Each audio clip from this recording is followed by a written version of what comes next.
Good morning to everyone. Am I audible to everyone? Please confirm if I'm audible to you. Okay, Naina, Yes, sir. Prachi, Bhanu. Okay, Aditya, thank you. Okay, so today we are gonna start our fourth unit. Third unit was completed with IT Indian X. Okay, so the first unit in unit 4 is fundamental of concepts of information security. Wait a moment, I'm just sharing with you the syllabus as well.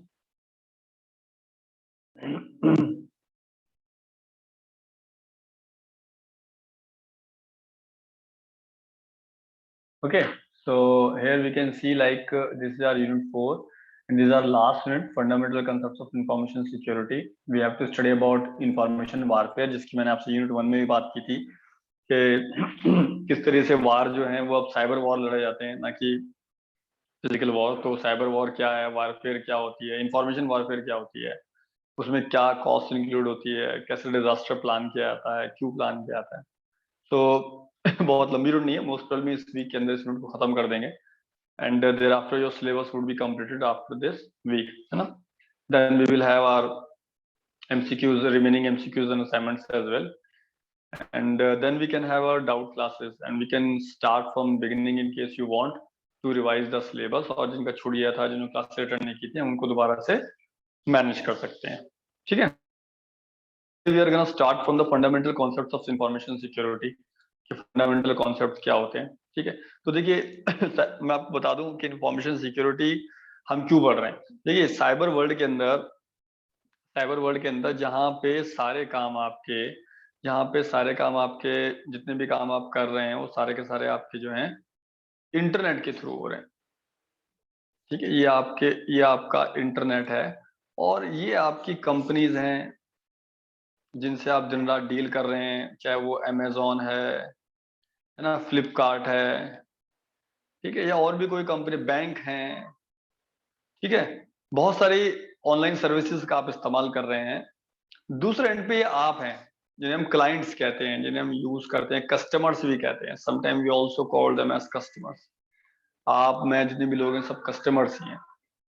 ठीक है, तो we all are getting connected with the internet. हम internet के through connected हैं और हम इस internet के थ्रू ही ये सारी सर्विसेज एंजॉय करते हैं।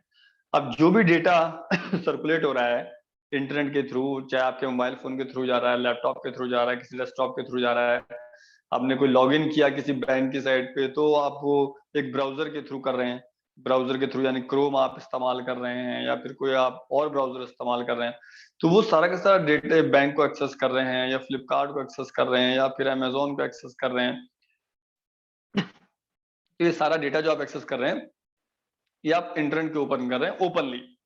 अभी यहाँ पे जो डेटा हम ट्रांसफर करते हैं वो नॉर्मली मल्टीपल फॉर्मेट्स के अंदर होता है। जैसे आपका डेटा टेक्सचुअल होता है, टेक्सचुअल डेटा होता है,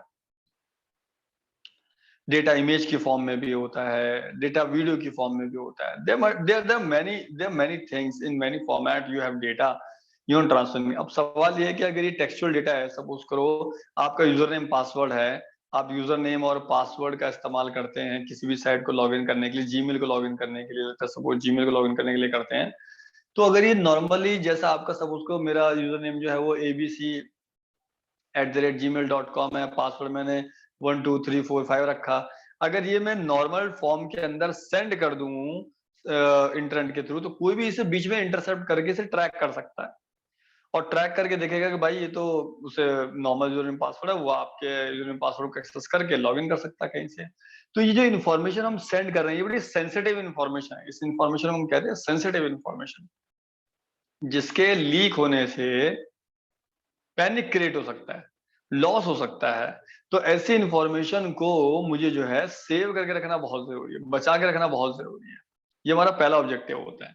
तो सेंसिटिव इंफॉर्मेशन को मैनेज करना साइबर सिक्योरिटी या इंफॉर्मेशन सिक्योरिटी का पहला कॉन्सेप्ट है। इंफॉर्मेशन सिक्योरिटी के तहत आपको ये डेटा सेव करके रखना होता है। ठीक है, जैसे कि आप ये और एग्जांपल आप ले सकते हैं, आप नेट के ऊपर फ्लिपकार्ट, अमेजोन इन सबसे शॉपिंग करते हैं। शॉपिंग करना मैटर नहीं है, शॉपिंग के बाद जो आप पेमेंट करते हैं तो आपके पास एक पेमेंट गेटवे आता है। वहां पे आपके पास एक पेमेंट गेटवे, जहां पे आप पेमेंट का ऑप्शन आपसे पूछता है ना उसे हम पेमेंट गेटवे कहते हैं, जहां से आपसे कहता है कि आप क्रेडिट कार्ड से पेमेंट कर दीजिए, चाहे इंटरनेट बैंकिंग से कर दीजिए, यूपीआई से कर दीजिए, what ever you choose, you can do that part with.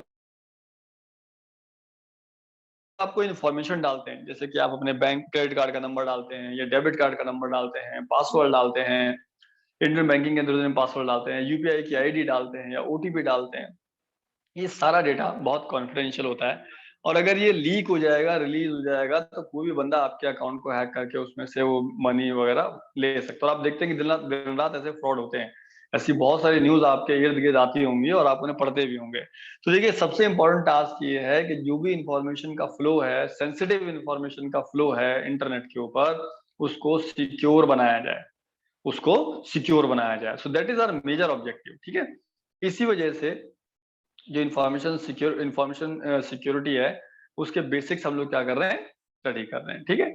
तो देखिए, अब यहाँ पे आप थोड़ा सा मैं आपको एक ओवरव्यू लिख देता हूँ इसका, होल्ड अ सेकेंड, है ना।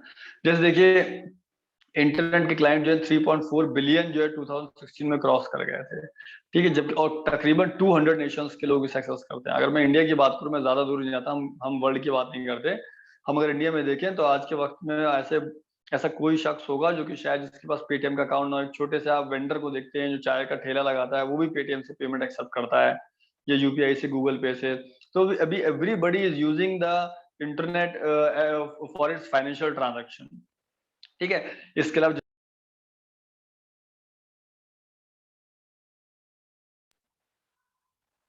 चाहे मोबाइल टेलीफोन से आपके, ठीक है, या फिर लैपटॉप हैं, या फिर पीडी हैं, ठीक है, गेम्स मशीन हो गई, टीवी हैं, सब के सब आज के टाइम पे कनेक्टेड हैं इंटरनेट के थ्रू, और आप इनसे अपना डेटा शेयर करते हैं।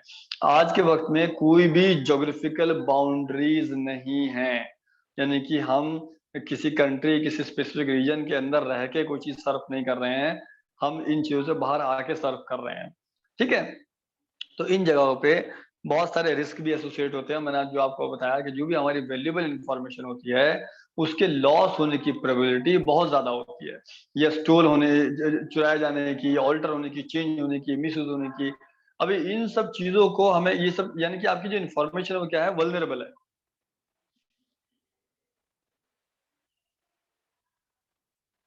ठीक है। तो जो आपकी इन्फॉर्मेशन है वो क्या है, बहुत वल्नरेबल है ultimately. Just hold a second.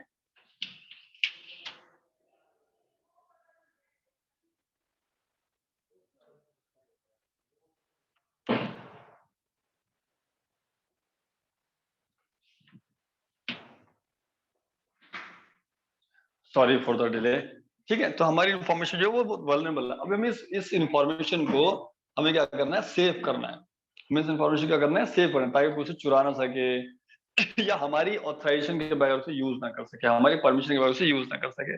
तो security is become information security, specially information security is becoming the more critical to the owners, बहुत ही क्रिटिकल फैक्टर बनता है यार, ठीक है। अब बेसिक इन्फॉर्मेशन सिक्योरिटी के कॉन्सेप्ट्स क्या होते हैं, इनकी हम बात करें तो हमारे पास तीन चीजें होती हैं जो कि मैटर करती हैं। एक कॉन्फिडेंशियलिटी, दूसरा इंटीग्रिटी, और तीसरा हमारे पास अवेलेबिलिटी, ठीक है। तीनों के अपने अपने मतलब हैं, और तीनों की इंपॉर्टेंस जबरदस्त है। अगर इनमें से एक भी आपका जो पैटर्न है, या आपका जो भी टर्म है, वो फुलफिल नहीं करता, या फुलफिल नहीं हो पा रहा किसी वजह से, नेटवर्क की वजह से, किसी भी वजह से, तो आपकी इंफॉर्मेशन सिक्योरिटी जो है वो रिस्क है, ध्यान रखिए, ठीक है। तो हमें इन तीनों को वन बाय वन देखना है। इनको हम सीआईए के ट्रायड के नाम से भी जानते हैं अल्टीमेटली। देखिए, मैं आपको दिखाता हूँ, like this is ultimately diagram for CIA triad, इसको हम सीआईए ट्रायड कहते हैं, ठीक है। कॉन्फिडेंशियलिटी क्या है, like one by one we will discuss about it. Confidentiality prevent unauthorized disclosure of information, ठीक है। अनऑथराइज का मतलब होता है जो शख्स उसे यूज या फिर एक्सेस करने के लिए एलिजिबल नहीं है, तो वो उसे यूज ना कर पाए। इस बात को इंश्योर करने को हम बोलते हैं कॉन्फिडेंशियलिटी, ठीक है। जैसे कि मैं एग्जांपल लेता हूं आपके जीमेल का, है ना। तो जीमेल बेसिकली क्या है, जीमेल के अंदर जो आपका यूजर नेम, जो आपका अकाउंट है, sorry, wait wait wait wait,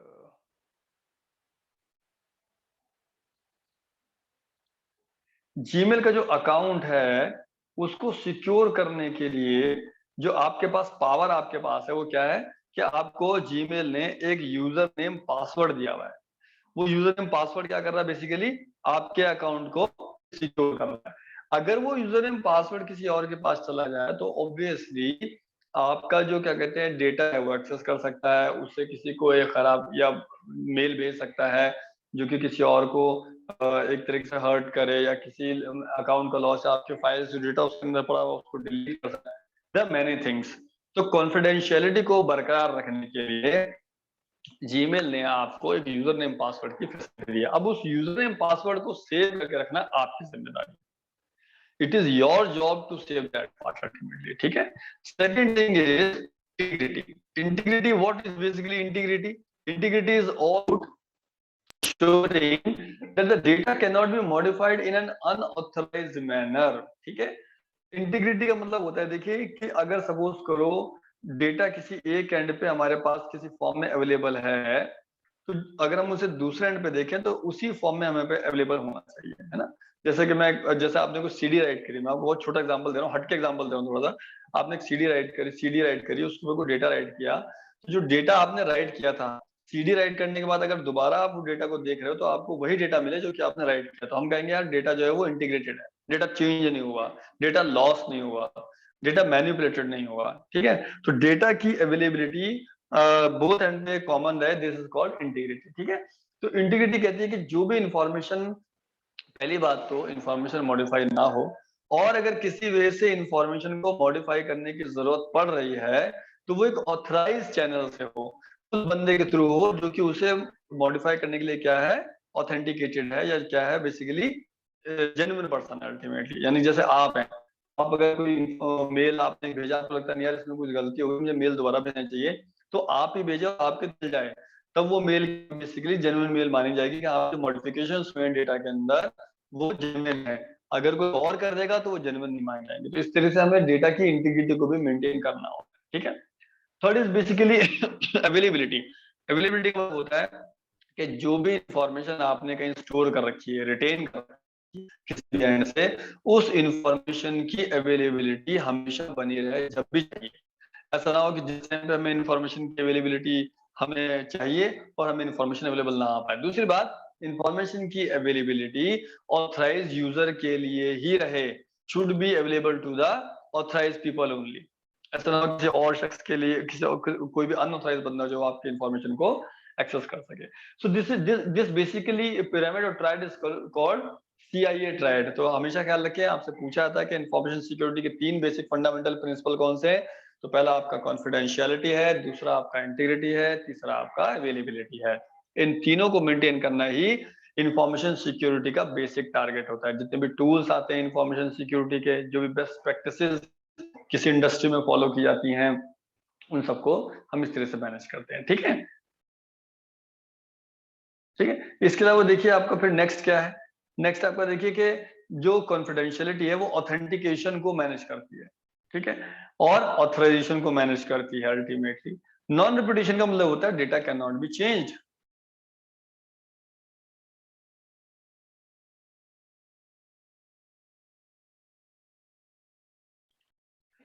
data can not be change, ठीक है, कोई इसमें मॉडिफिकेशन ना हो सके। सो ये हमारे 3 पैटर्न, ठीक है। इसको आप ध्यान से पढ़िए, इसके अंदर से क्वेश्चन आते हैं। कॉन्फिडेंशियलिटी का कंटेक्स्ट समझिए, क्या कंटेक्स्ट है, क्या वो कहना चाह रहा है, इंटीग्रिटी का कंटेक्स्ट समझिए, ठीक है। हम कभी भी देखिए, आप देखिए बैंक में, मैं इंटीग्रिटी का और एग्जांपल बताता हूँ। देखिए जैसे बैंक में सपोज करो आपका अकाउंट है और 5 साल पहले आपका कोई पर्टिकुलर ट्रांजैक्शन होता होगा, वो आज 5 साल के बाद भी अगर आप देखेंगे तो वो आपको ट्रांजैक्शन एज इट इज मिलेगा। ऐसा नहीं कि उसमें बदलाव हो जाएगा कि हाँ साहब उस टाइम दिखा रहा था 1,000 रुपए निकाले और आज दिखा रहा है कि 800 रुपए निकाले, नहीं ऐसा नहीं होगा बिल्कुल भी। वो डेटा आपका सिक्योर रहेगा, ठीक है। तो यानी कि इन्फॉर्मेशन का लॉस नहीं होना चाहिए। मैं इसको आपको एक और अच्छा एग्जांपल समझाता हूँ जहां से आपको नजर आएगा, ठीक है। देखिए सपोज करिए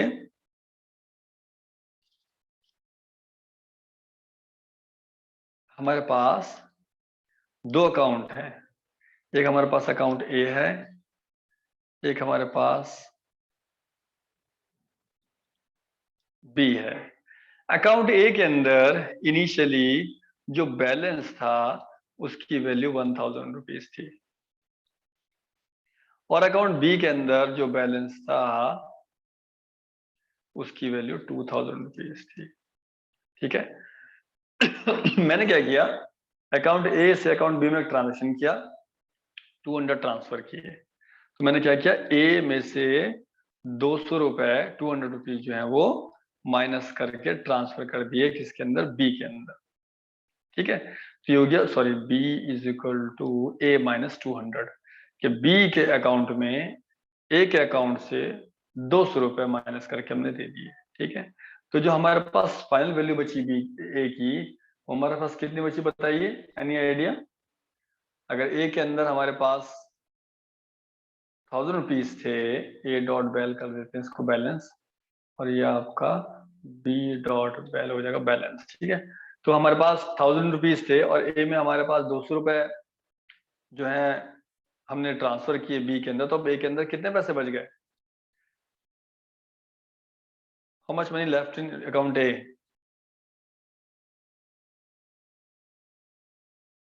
एनीवन? आदित्य, आनंद, भानु, हिमानी, कोमल, नैना, पुनीत?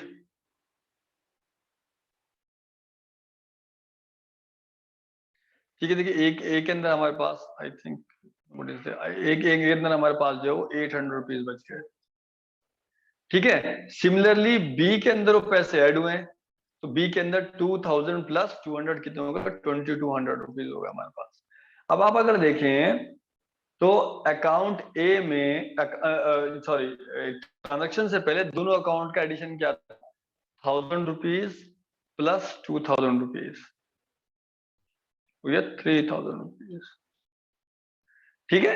इसके बाद जब ट्रांजेक्शन होगी तो ए के अंदर बचे 800 रुपीज और बी के अंदर बचे 2200 रुपीज। टोटल निकालेंगे तो अब भी 3000 रुपीज आ रहा है। इसका मतलब डेटा सिर्फ एक एंड से दूसरे एंड पे ट्रांसमिट हुआ है, उसमें किसी किस्म का कोई लॉस नहीं हुआ। ट्रांजेक्शन से पहले भी 3000 रुपीज थे और ट्रांजेक्शन के बाद भी 3000 रुपीज हैं। ठीक है। सो दिस मीन्स कि हमारे पास क्या है, ये हमारे पास डेटा का जो है इंटीग्रिटी मेंटेन, इसको बोलते हैं डेटा की इंटीग्रिटी मेंटेन होना।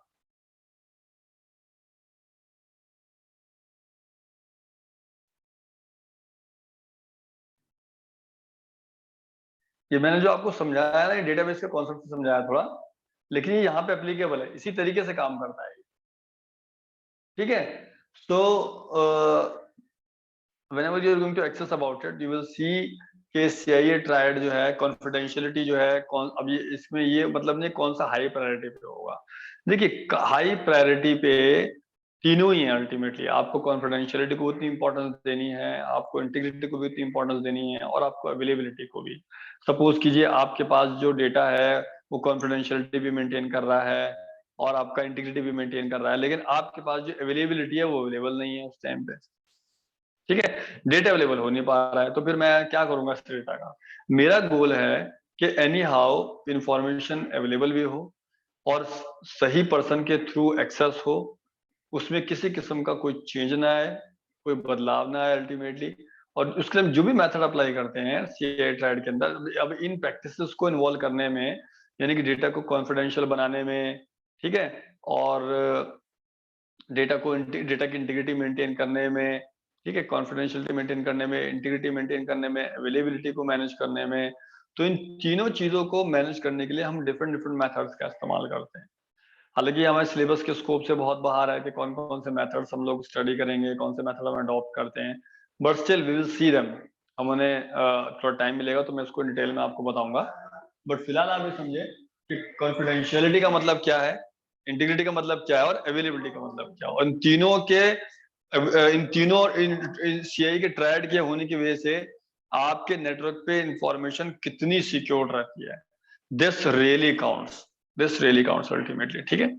सो I will share the document with you, you just go through the document and see what is the importance. उसके बाद आप थोड़ा सा जो इसमें एग्जांपल दे रखे हैं और जगह पे आप देखेंगे, आप इनको थोड़ा प्रैक्टिकल पर्सपेक्टिव समझने की कोशिश करिए। एग्जांपल ढूंढिए नेट से कि किस चीज के थ्रू आप कॉन्फिडेंशियलिटी को ज्यादा मेंटेन कर सकते हैं, हम अवेलेबिलिटी के लॉस को कैसे मैनेज कर सकते हैं, कैसे हम कोशिश करें कि इन्फॉर्मेशन हमेशा अवेलेबल रहे और रेस्ट्रिक्टेड रहे। रेस्ट्रिक्टेड का मतलब सिर्फ वही लोग उसे एक्सेस कर पाए जो कि ऑथराइज हैं, वो ना कर पाए जो कि ऑथराइज नहीं है किसी भी हालत में। नहीं तो इससे क्या होगा, आपका डेटा आप पे लोग बिलीव नहीं करेंगे। अभी देखिए आज के टाइम पे जब जैसे जैसे सर्विस ऑनलाइन जा रही हैं, जो बिजनेस ऑनलाइन जा रहे हैं, वैसे वैसे इंफॉर्मेशन सिक्योरिटी एक बहुत बड़ा इशू बनता जा रहा है। आज से 10 साल पहले इंफॉर्मेशन सिक्योरिटी की वो इंपॉर्टेंस नहीं थी जो आज है, या उससे 15 साल पहले।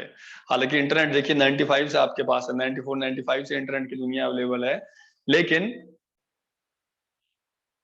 तब बिजनेस ऑनलाइन ही थे, तब नीड अलग थी। सिर्फ एक स्टैटिक इंफॉर्मेशन को किसी साइट पे डिस्प्ले करना हमारा ऑब्जेक्टिव हुआ करता था। हमारा ऑब्जेक्टिव ये नहीं हुआ करता था कि हम जो भी डेटा ट्रांसमिट हो रहा है उसको सिक्योर बनाएं, क्योंकि उस टाइम पे न इतने अटैक्स हुआ करते थे, न इंफॉर्मेशन की इतनी इंपॉर्टेंस थी। स्टैटिक इंफॉर्मेशन थी, वो डाली इसलिए जाया करती ताकि सब उसे एक्सेस कर सकें। बट आज के टाइम पे उस स्टैटिक इंफॉर्मेशन के साथ इंफॉर्मेशन डायनेमिक भी हो चुकी है। वो डायनेमिक इंफॉर्मेशन के अंदर आपकी पर्सनल इंफॉर्मेशन भी अटैच हो चुकी है, आपके प्रोडक्ट की इंफॉर्मेशन भी अटैच हो चुकी है। तो ऐसे जो इंफॉर्मेशन का जो बेस है वो बढ़ता जा रहा है day by day. It is increasing day by day, it is not limiting, it is increasing day by day. So that is why that is why जो हमारा बेसिक ऑब्जेक्टिव है उस इंफॉर्मेशन को सिक्योर करना है। तो आज के टाइम पे जो बिजनेस हैं वो सब ऑनलाइन चले गए हैं, तो हम ये चाहते हैं कि उस बिजनेस से अटैच या रिलेटेड जितने भी इंफॉर्मेशन है उसको हम सिक्योर बनाएं। और इंफॉर्मेशन सिक्योरिटी का यही बेस है। ये अपने आप में एक इंडस्ट्री बन गई। पहले it was not a big industry, only limited tools for their, but now days the many developed approaches, बहुत सारे अप्रोच हमारे पास हैं। अप्रोच के अलावा टूल्स हमारे पास हैं। बहुत सारी कंपनी फुल फ्लैज इसी चीज पे काम करने लगी हैं कि वो वेंडर्स को सिक्योरिटी प्रोवाइड करती हैं, वो उनके डेटा को सिक्योर बनाने के लिए जो है रिस्पॉन्सिबल अल्टीमेट। ठीक है। तो कैसे ऑर्गेनाइजेशन इसका बेनिफिट यूज कर रही हैं, क्या इसके अंदर कॉस्ट इन्वॉल्व है, क्या इसके अंदर टूल्स इन्वॉल्व है, इसकी आप स्टडी कीजिए नेट के थ्रू। ठीक है। So come to know, meanwhile we have to only get the fundamental concepts के अंदर ये तीन चीजों की स्टडी आती है। ये अपने आप में एक सिलेबस है। मास्टर्स के अंदर आप एमटेक में या और कोर्सेज के अंदर देखेंगे तो it's a big subject, it is dealing on a high scale. But हमारे पास बहुत ही छोटा सा फंडामेंटल, इसको हमें स्टडी करना है। ठीक है। तो आप अभी CIA ट्रायड के बारे में पढ़ें, इन्फॉर्मेशन सिक्योरिटी क्या होती है, उसकी डेफिनेशन क्या है उसके बारे में पढ़ें, और इसके थोड़े से प्रैक्टिकल एग्जांपल्स देखें। तो मुझे लगता है कि इस पे आपको ज्यादा प्रॉब्लम नहीं होगी और आप इसे एक्सेस कर पाएंगे। ठीक है। In the next class we will study about information warfare, which is a important part. Warfare क्या होता है और वॉरफेयर को, इंफॉर्मेशन के वॉरफेयर इंपॉर्टेंट क्यों है। सबसे बड़ी बात यह है कि हम, कोई भी लड़ाई होती है उसका कोई ऑब्जेक्टिव होता है, कोई रिसोर्सेज होते हैं, उन रिसोर्सेज को गैदर करने के लिए, हासिल करने के लिए आप कोई वॉर लड़ते हैं, या अपने राइट्स को जो है डिफेंड करने के लिए आप कोई वॉर लड़ते हैं। But here it is entirely different, it is all about information warfare. तो इंफॉर्मेशन वारफेयर क्या है, इसको कैसे फॉट किया जाता है, कैसे लड़ा जाता है, इसके बेसिक प्रिंसिपल्स क्या हैं, इसकी एंटिटीज कौन कौन सी हैं, किन चीजों से नुकसान पहुंचता है, फायदा पहुंचता है, इन सबको देखना पड़ेगा आपको। थोड़ा सा हमें स्टडी करना पड़ेगा इसके बारे में। ठीक है। और क्या कॉस्ट इन्वॉल्व है, सबसे बड़ी बात है, देखिए हर वॉर की एक कॉस्ट होती है, जो कि वो लोग जो कि डायरेक्टली और इनडायरेक्टली उस वॉर से अटैच हैं उनको वो खामियाजा भुगतना पड़ता है, उनको वो कॉस्ट जो है बेयर करनी पड़ती है अल्टीमेटली। वो देखेंगे कैसे काम कर रहा है सारा का सारा। ठीक है। और इसके बाद डिजास्टर प्लानिंग है, कुछ ज्यादा इसमें टॉपिक बचेगा ना, फिर एक दो टॉपिक बचते हैं। तो मोस्ट प्रोबेबली मेरी कोशिश ये रहेगी कि हम इस हफ्ते के अंदर इसको वाइंड अप कर दें, सिलेबस को। ठीक है। फिर जो हम रखेंगे वो थोड़े बहुत जो है आपका डाउट क्लासेस रखेंगे।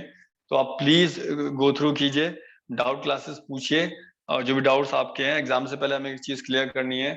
और MCQs की प्रैक्टिस भी सॉल्व करेंगे। मैं थोड़ा सा कुछ सैंपल MCQs निकालूंगा, अब मैं आपको बताऊंगा MCQ सॉल्व कैसे करने होते हैं, क्या मेथड्स होते हैं। जरूरी नहीं कि आपको केवल नॉलेज नहीं है टर्म की तो आप MCQ अटेम्प्ट ना करें, ऐसा नहीं है। हम बेस्ट पॉसिबल फैक्टर जानने की कोशिश करेंगे। ठीक है। So that is all for today. Anyone having any doubt then let me no.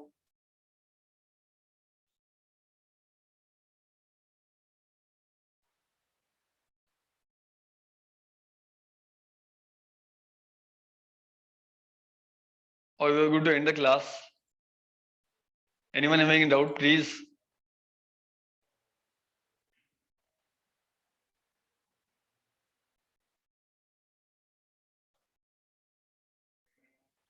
Okay, ठीक है, no problem. I'm gonna end it. Thank you.